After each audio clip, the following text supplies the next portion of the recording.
سلام، عرض ادب و احترام. امیدوارم حالتون خوب باشه.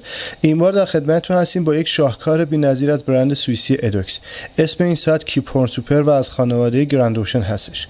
روی جعبه بیرونی این ساعت طرح یک درب کابین زیردریایی رو می‌بینیم که در بالای اون به تولید محدود بودن این محصول اشاره داره و در وسط این هم لوگوی برند ادوکس رو می‌بینیم.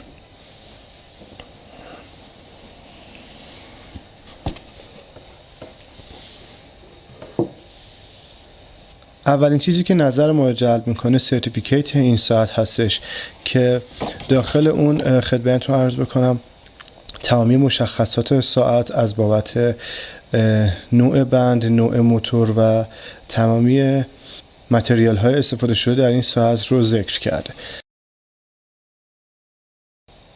و در صفحه آخر مشخصات کامل این ساعت از بابت نام ساعت خدمت شما عرض بکنم، رفرانس ساعت، شماره ساعت و قسمت گارانتی این ساعت رو ما می‌بینیم.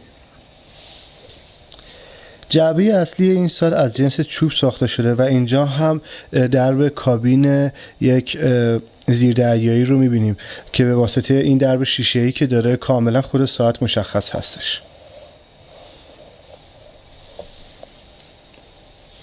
خب بریم سراغ خود ساعت.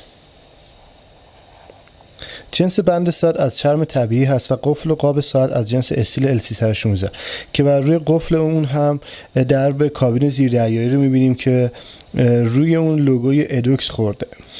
قفل این ساعت از نوع پروانه‌ای ضامندار هستش که بسیار کار رو برای استفاده راحت کرده.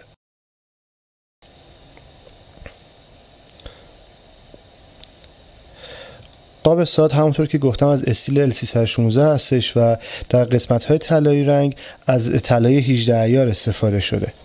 بر روی قاب این ساعت از 170 عدد سنگ الماس با تراش بریلیان تزیین شده و شیشه ساعت از کریستال ضد خش و ضد انعکاس نور ساخته شده. صفحه این ساعت اسکلتون هست و همین موضوع زیبایی این شاهکار رو چندین برابر کرده. داخل صفحه قسمت‌هایی رو مشاهده می‌کنید که یادآور موج دریاست. جالبه که بگم این قسمت ها کاملا با دست قلم زنی شدن. موتور این ساعت اتحاد با کالیبر 87 هستش و فرکانس این ساعت 28800 پالس در دقیقه هست. این موتور 21 سنگ هستش و تا 24 ساعت میتونه انرژی رو داخل خودش ذخیره کنه.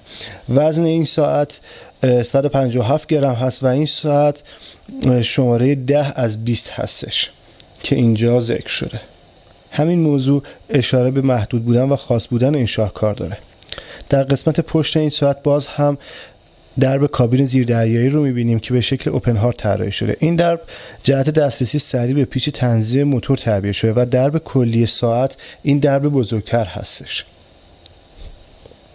در کل این ساعت یک شاهکار هنری بی‌نظیر از این برند هستش. سپاس از اینکه همراه ما بودید.